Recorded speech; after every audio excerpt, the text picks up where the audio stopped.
Real couples. Real love. Still getting denied. If you think passing a marriage green card interview is easy in 2025, think again.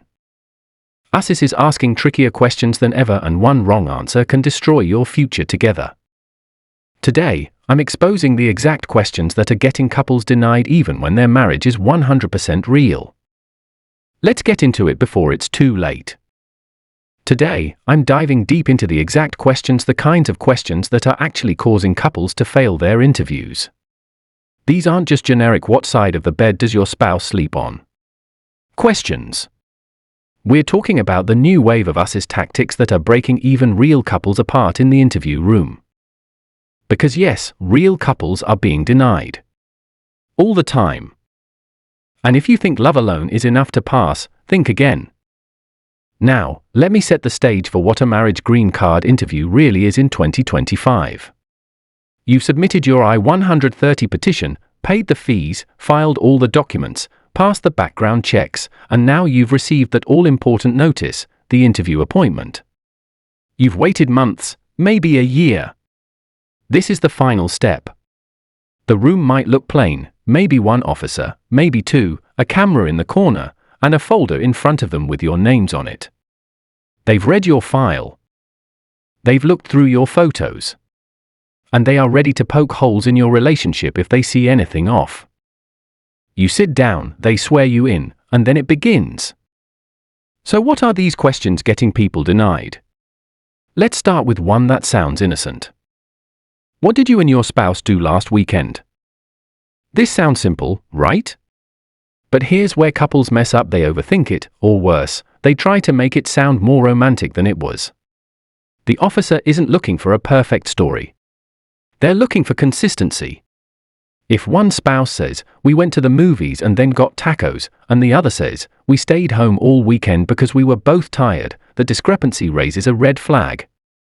Now, mistakes happen. People forget. But immigration officers know the difference between a minor memory lapse and a couple that doesn't actually live together or interact meaningfully. Another dangerous one. What color is the shower curtain in your bathroom? You might be thinking, why does that even matter? But it matters because it tests the most basic level of shared domestic life. If you truly live together, this question should be automatic. But if your answers are vague, "I think it's white," and blue with flowers, the officer's radar goes off. And this is often followed by more probing questions. How many windows are in your bedroom? Who sleeps on which side of the bed? Do you use one toothpaste or do you have separate ones? They're not just testing memory, they're testing shared experience. The deeper the details, the more believable your relationship. But here's the trap: if your answers sound too rehearsed, that's also suspicious. They don't want you to sound like you memorized a script. One couple I heard about answered every single question perfectly, almost too perfectly. And you know what happened? The officer said, "That was very impressive. Now we're going to do a Stokes interview." If you don't know what that is, it's when they separate both spouses and interview them individually with the same questions, then compare the answers line by line. If anything doesn't match up, you're in trouble. This brings me to another high-risk question. Who woke up first this morning? Seems harmless, right? But it's easy to mess up, especially if your schedules vary. If one says, "I woke up first at 6:30, and the other says, "He woke me up at 7:30, it creates doubt. Same goes for, "What did you eat for breakfast today?" If one says, "Just coffee," and the other says, "We had eggs and toast together," again that's a problem. These inconsistencies add up. Another newer tactic USCIS has been using in 2025 is social media cross-referencing. They're checking your Instagram, Facebook, TikTok. If you say you just went to Paris for your honeymoon, but there are no posts, no stories, no mentions, that looks off. Or worse, if you tag different people or have different relationship statuses online. They look at mutual friends, past photos, geotags. One couple got flagged because the USCIS citizen had recently tagged a different person as their partner in a photo. They claimed it was a joke. USCIS did not think it was funny. Let's talk finances because this is another key area where people mess up. Officers often ask, who pays the rent? Whose name is on the lease? Do you share a bank account? What's the last purchase your spouse made on the card? They want to see true financial entanglement. If the foreign spouse doesn't know anything about the bills, that can seem suspicious. They expect couples to share or at least understand each other's finances to a basic degree. You don't have to be financially perfect, but you do have to be genuine. Now, here's one that's denied more couples in 2025 than almost any other question. Tell me about your wedding day. Because this one isn't about facts, it's about emotion, memory, storytelling.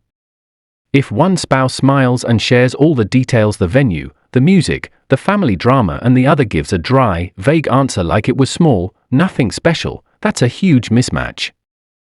Officers are trained to watch how you answer just as much as what you say. If you light up talking about your spouse, if you laugh about your memories, that feels real. But if you sound like you're reading a job application, that's a red flag. Here's another curveball that trips people up. How do you get to work? You might wonder, why does that matter? Well, here's why. If you say your spouse drops you off every morning and they say they leave before you wake up busted. Or if you mention taking the bus and the officer checks your address and sees the nearest bus stop is a 30-minute walk away, they'll question that. USCIS is no longer just taking your word. They verify. They check addresses, maps, receipts, phone records. They might even ask, what time did you go to bed last night? What movie did you last watch together? What's your spouse's favorite snack? What's the name of your landlord? You get the idea. And let's not forget the questions that deal with conflict, because these are new in 2025 and designed to test real intimacy. When was your last argument? What was it about? How did you resolve it? Real couples argue. But fake ones don't know how to fake real conflict resolution. So if both say, we've never argued, that sounds robotic. But if one says, we fought over money, and the other says, we haven't had any fights, that's suspicious too. Now here's the hard truth, being denied doesn't always mean your relationship is fake. USCIS can deny based on lack of evidence, poor communication, inconsistent answers, or just suspicion.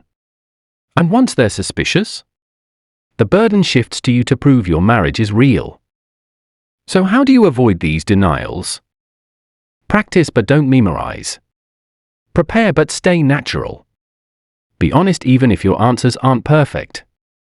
Because real life isn't perfect. And believe it or not, USCIS prefers truth over Polish. If you forgot your anniversary, say so. If you had a weird weekend and didn't do anything romantic, say that. The key is to be consistent with each other, to show you actually live this life together. And one last thing, photos are not enough. You need joint documents, shared accounts, affidavits, travel records, maybe even text message screenshots. Think of it like building a case because that's exactly what it is. So if you're preparing for your green card marriage interview in 2025, take this seriously. Don't rely on love alone. Don't assume your relationship speaks for itself. Learn what USCIS is really looking for, and get on the same page with your partner, not to fake anything, but to remind yourselves what makes your relationship real. Because trust me, they'll know.